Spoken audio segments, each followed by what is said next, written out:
Hello everyone, and I'm Xu Bingwei from the James Madison University. Today I'm presenting the work titled Multi-Scale Web Mapping for Interactive Visual Analysis of COVID Data on behalf of Dr. Xiaobai Yao and Mr. Hao Yang from University of Georgia. So now we have been in the second year of this COVID pandemic, and we have accumulated millions of the data that relate to this virus. So in this work, I think we have two contributions.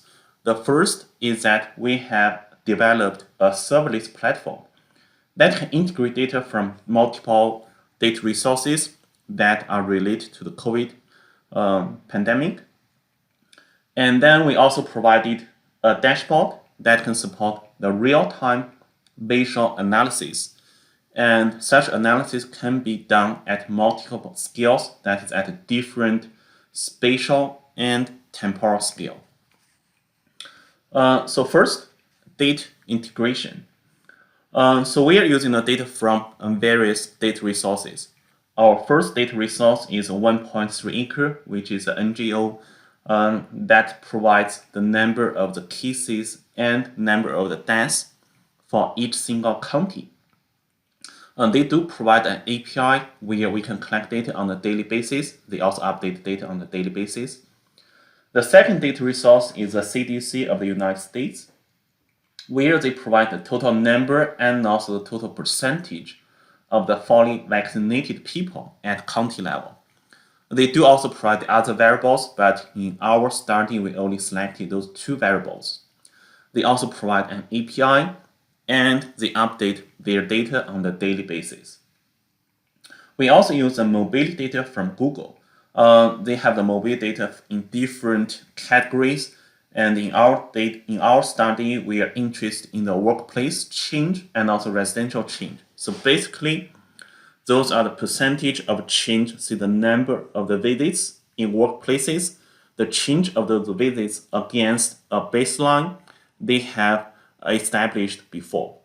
For the residential mobility, those are the duration change, so the number of hours that people stayed at home against the change of that stay against a baseline.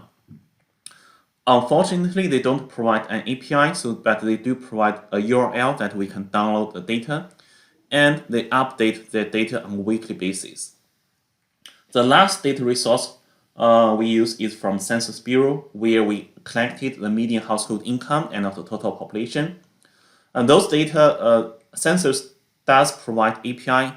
However, those data are updated on the yearly basis. So we didn't use API. We simply download the data for that single year, and we insert the data into our database. So this chart shows this platform. We built the platform on AWS, and where we are using the Lambda functions to do the data request. So for example, for 1.3 acres, they do provide API. So we use Lambda function to retrieve the data. And because their API return the data in the CSV format, so we need to store the data of the CSV format, of the CSV file, in a S3 bucket first. And then we're using another Lambda function that will convert the CSV records into our case table. So we're running this one on a daily basis. On each single day, we run this one first. After that task is done, and we run this one so that we can get the latest number of cases and deaths from 1.3 acre. And we're doing the same thing for the mobility data, so that we are using another Lambda function to download the data directly. And the data is also provided in a CSV format. And then we use another Lambda function to retrieve the latest data and insert that into our database. For the CDC data, the vaccine data, they do provide API which return the data in a JSON format, and we just simply convert the JSON format into our database. And finally, we just download the income and the population data from Census, and we upload that one to our database. Our database is also hosted on AWS, and we are using the PostgreSQL engine. And Once we have those tables ready on each single day, we will join all the tables into a view, and also to increase the efficiency of the data, we also created a materialized view, and we update that view on each single day. Okay, so once we have the table already. Our second contribution is that we have established a multi-scale visual analytics. So here we just created an interactive dashboard where the map, the line chart, and also the variables that you are interested in are all functioning as filters. And users can explore those COVID-related factors at different spatial and temporal scale. So now what we can see is a dashboard. So we have you can select the variables like the case rate, so that the number of the COVID cases per 10,000 people, death rate, vaccine rate, mobility change, workplace change, and also household income. So you can choose the different variables, and all the visualization will display those corresponding selected variables. You can choose a value that in different state. For example, now I'm looking at Virginia, and see if I want to see the death rate change in the Rockingham County, where that I live now. And also we can see the death rate change in Harrisonburg. We can see the drop of the change.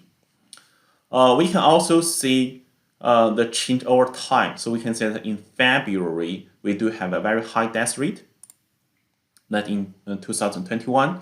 So if I look at that single week, okay, so now we are looking at the death rate of that single week at a different county level. So in addition to that multi-scale analytics, we also have this real-time visual analytics. So that is done by adding a Python server that is also back on the EC2 instance. So basically, the dashboard on Tableau will require the data from the join view in PostgreSQL, and that will create this initial chart. And the users may modify the chart, say they want to change different state, different counties, or different variables. So the Tableau dashboard will send a request to the Python server so that all the visual analytics will be changed. So please calculate the new data. And then the calculated data will be returned to our updated charts. Okay, so here I'm going to give a very quick demo. On the left side, that is the Python server. On the right side, that is the dashboard. So here, for example, I want to say that for the entire time period, what is the death rate? Okay, and you can see that the server just received the new data and did calculation and returned the result. And now what if I want to see the death rate in Virginia? So now if I choose Virginia, so here we have the DBSCAN and we have the PC analysis. So those are the analysis based on the current view. So based on the data that we are viewing right now. So now if I want to see the DBSCAN clusters of the case rate, new data being sent out and received, calculation being received, and the chart has been updated. I can also change the radius. So when I increase the radius, the distance, we can see all the counties belong to the same cluster. Okay, now with this real-time analytics and also with our serverless data platform, so we're able to explore some very interesting scenarios. So here I'm going to show two preliminary case studies. The first one is that I want to explore that how the median house income that are related to the case rate. So here first I look at the New York, and surprising that the case rate has a positive relationship with household median income. It is highly due to this outlier that is New York City, which has very high case rate and also relatively high household median income. However, that relationship is not always true. So in the early stage of this COVID, we can see that the case rate is relationship is positive, and when in the June, that positive relationship has become non-significant, and in the most recent weeks, actually we do have a very negative and also significant relationship between the household income and also the case rate.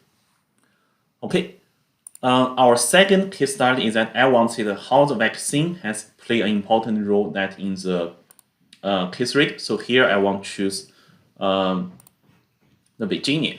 And now in Virginia, we can see that over in the past 1 year, that there's no significant relationship between the case rate and also vaccine rate.